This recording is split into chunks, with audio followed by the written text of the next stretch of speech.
salaamaaleykum mbokku internet Sénégal 7 ñu ngi fii ci Guédiawaye tey dañu seet ci Iz 814 Iz 814 kenn dootu ko présenté Sénégal rappeur le beatmaker la dafa gagné benn titre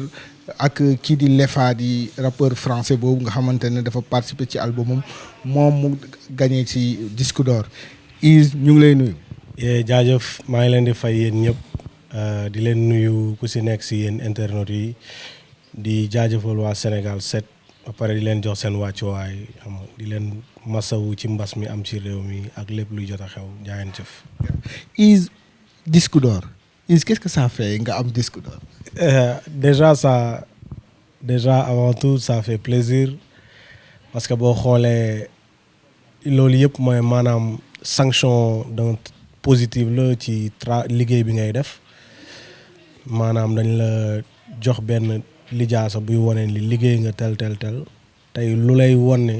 am na foo jóge ci sa liggéey ak am na fooy dem lu ñu def lu dul sante ko yàlla delloo ko lépp parce que moom déjà moo ñu may xel buñ ko mun a defee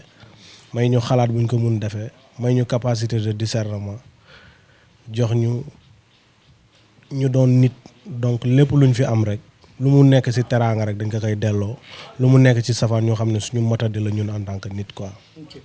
mais Iz lan moo indi nga gagné disque d'or bi. waaw déjà disque d'or xam nga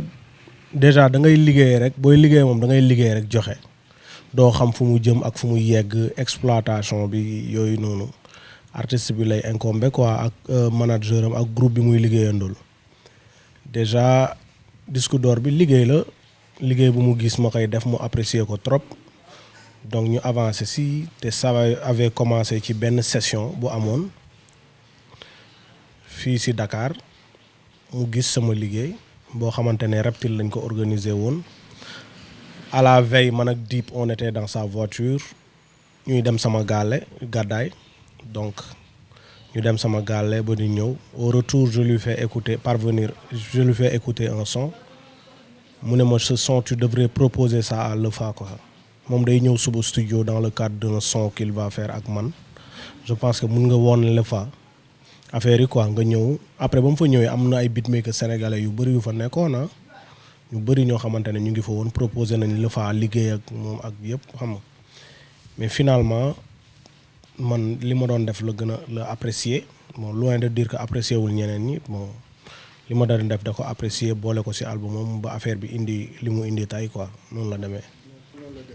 mais sa liggéey ak Lefa nan la demee exactement nan ngeen liggéeyee da nga def beat envoyé ko wala daf la proposer benn thème boo liggéey. déjà foofu noonu parce que gars yi duñ fan des fois dañu am ay façon yu bëri yu ñuy liggéeyee am na lu ñuy wax. De manière très kii am na lu ñuy wax ci liggéey top line am na lu ñuy wax ci liggéey defar beat producing ak beat making booy produire mun nga defar ay beat top line ko jox ko artiste bi mais Lefa dama defoon benn son mu gis ko mu xam ne son bi potentiel la que moom bu ci defee benn affaire dina am doole après c'est la ma ne pour ma yónnee ko son bi après man même ba ma demee jour boobu sama gars la yónnee wu ma ko son bi mais c'est lui qui m'a rappelé pour ne moom naa ko yónnee son bi mu rappelé ma si laa ko yónnee son bi génn def benn affaire yooyu donc noonu la demee quoi nekkul ay dama bëgg genre style son bi mais léegi commencé nañ liggéeyee noonu man ak moom daf may jékki-jékki sax ne ma lii lan nga si xalaat lan nga si gis bu nekkoon yow ban approche artistique nga si am ma proposé tel ak tel donc bu ñu duggee si liggéey dem na ba xam lan laa mën quoi donc di sant yàlla di avancer et il respecte beaucoup sama talent man aussi j'ai beaucoup de respect pour lui et puis di ko wax xam nga merci de m'avoir fait participer ci projet am et tout quoi yeah. ok Iz gis nañ ni au-delà de Lefa yow yaa ngi def benn collaboration ak ay artistes internationaux parce que gis nañ ki mel ni La Fouine ci milieu rap international am na lu mu ci tekki quoi mu lay shout out quoi loolu lan moo indi loolu. yow déjà La Fouine damay remercier Jizel sam benn gayen boo xamante ne moom New York la nekk moom moo ko La Fouine ñëw maagandoo moom moo ko xam man La Fouine personnellement xamante wuñu quoi donc bu dafa bëggee son bi partagé ko ci réseau yi xam naa sama benn kii moo ko parvenir mu gis ko xam nga donner de la force loolu la tudd donc loolu la quoi sans suite quoi yeah. au-delà de Lefa ak La Fouine ñan ngay collaborer. non bëri na tey maa ngi si plateforme Splice boo xam ne américain yi la donc foofu instant bi laa gën a moom foofu laa gën a focus parce que foofu maa ngi fay def ay jaloore yu am solo parce que dem na ba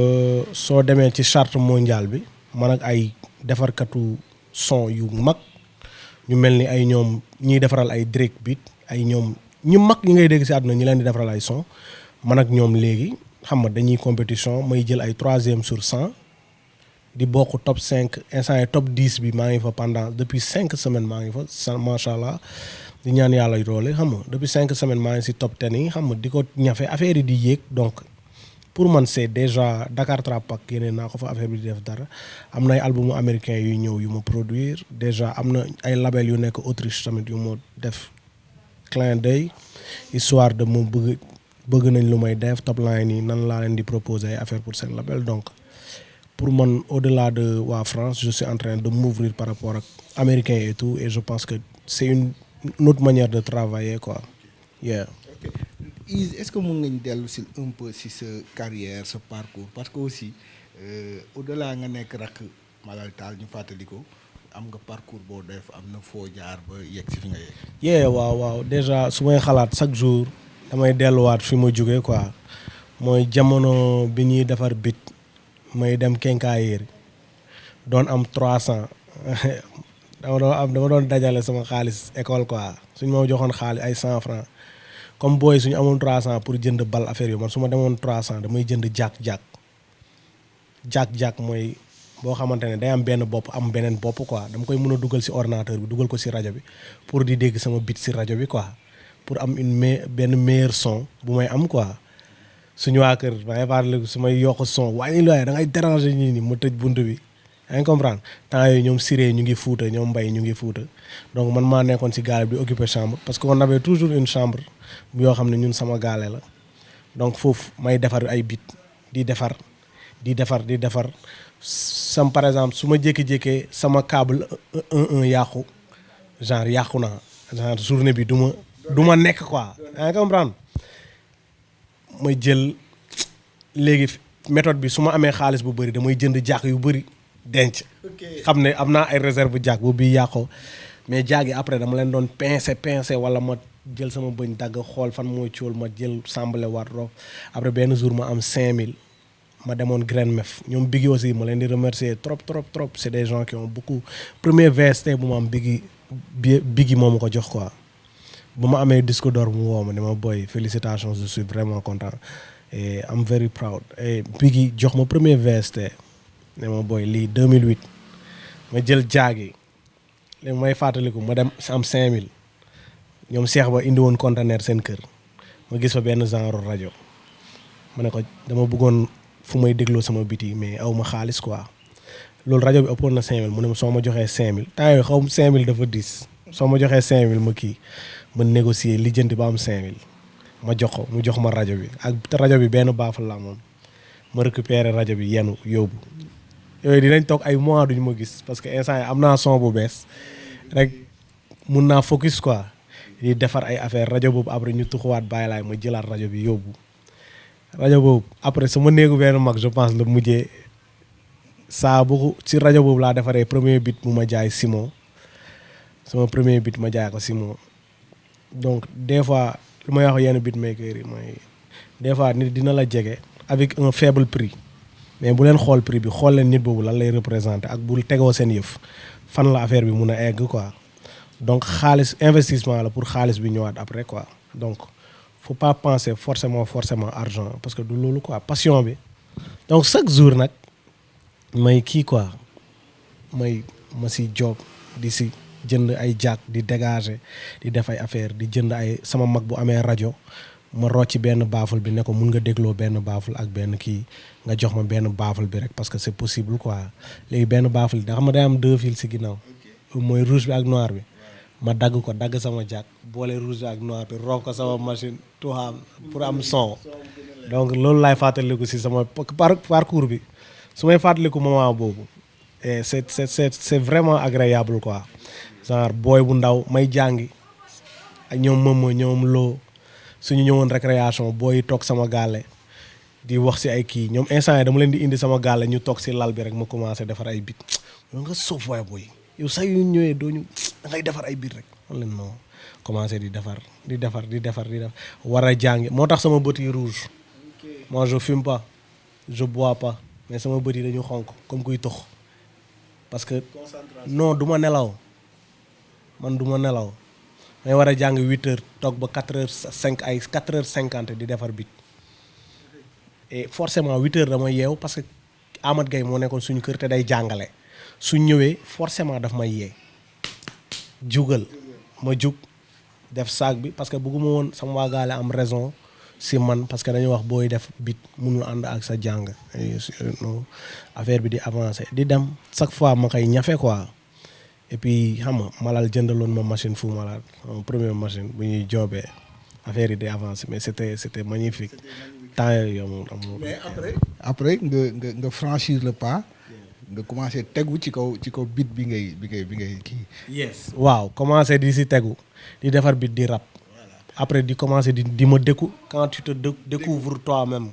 loolu dafa graaw nit bu lay découvrir rek dafa leneen la mais yow booy découvrir sa bopp moo gën a graaw quoi parce que saa yooyu nit bu lay découvrir lu mu wax day am lu des mais yow sooy découvrir sa bopp loo gis rek day mat. non mënoo ko expliquer ni noos ba ma koy def bind naa ko ba texte bi jeex ma supprimer ko bindaat beneen parce qu'il fallait ma simple gënoon na compliqué loolu mais il fallait ma simple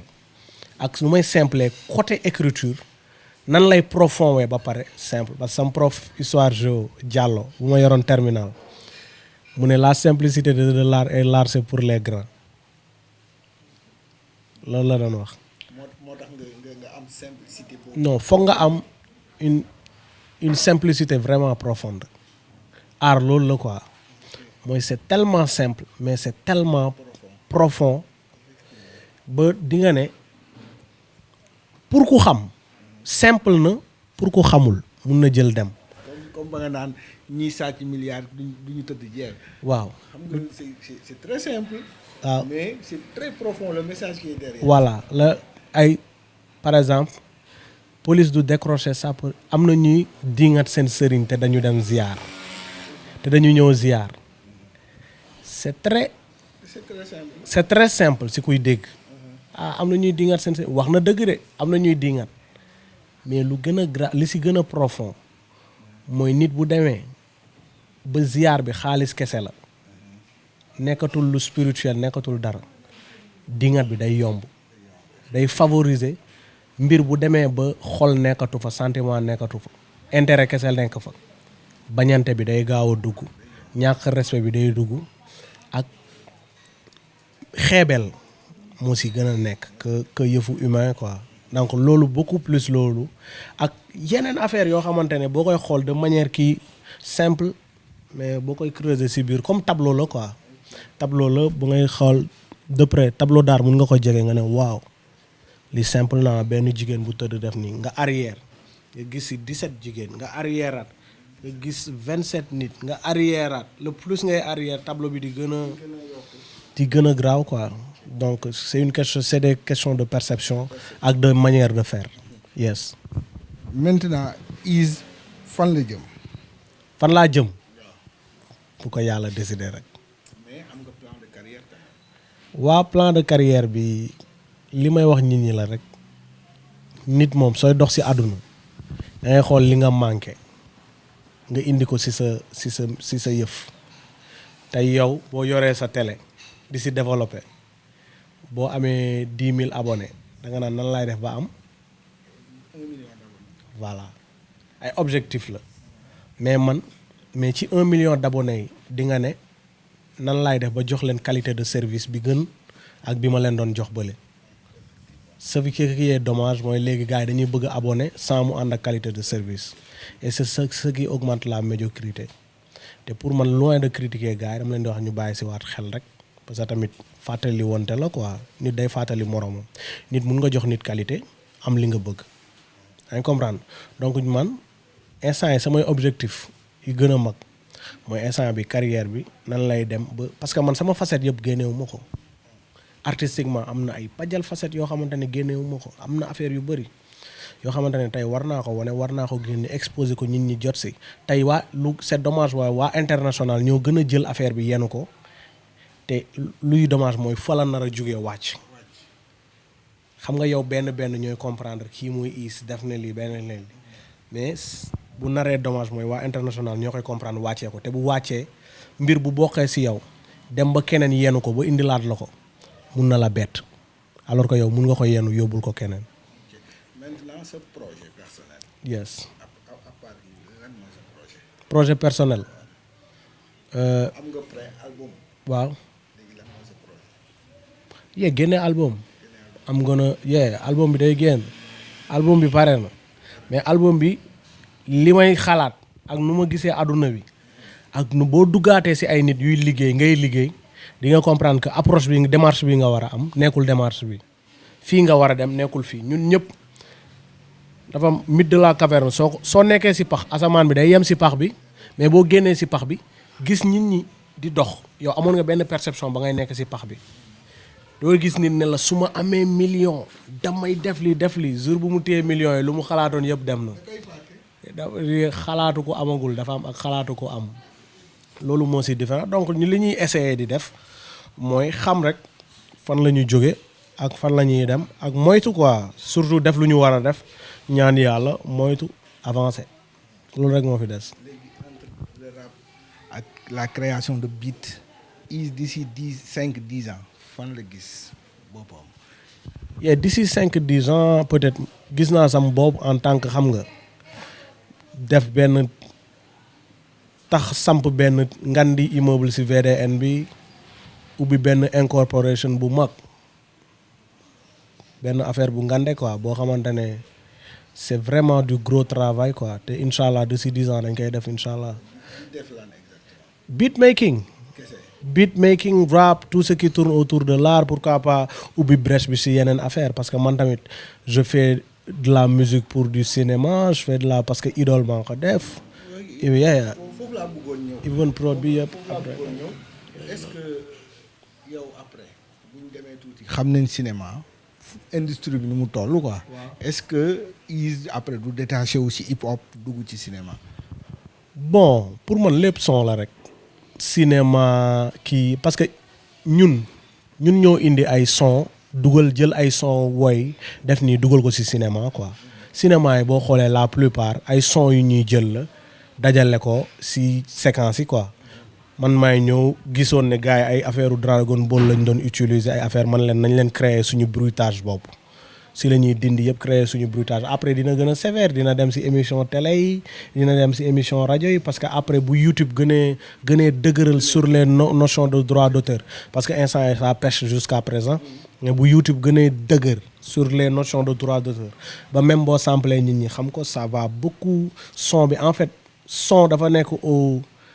parce que monde audiovisuel lañ nekk son au centre la nekk munoo si dara quoi son bi daf si nekk au centre et que man yàlla dafa def may defar son ba pare di rap nekk artiste quoi tu vois donc dama am ay palette yu bëri package laa yor package boobu pour man il faut faire valoir ça produire defaral cinéma ay musique gu film ay Hollywood yeneen musique gu Black Panther yi di ñëw bëgg naa si composer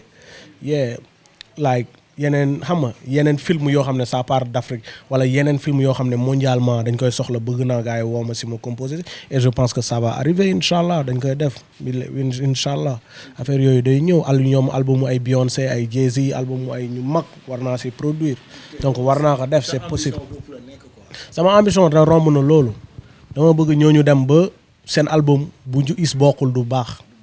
parce que ñoom tolloon nañ te am nay producteurs yu tellu ne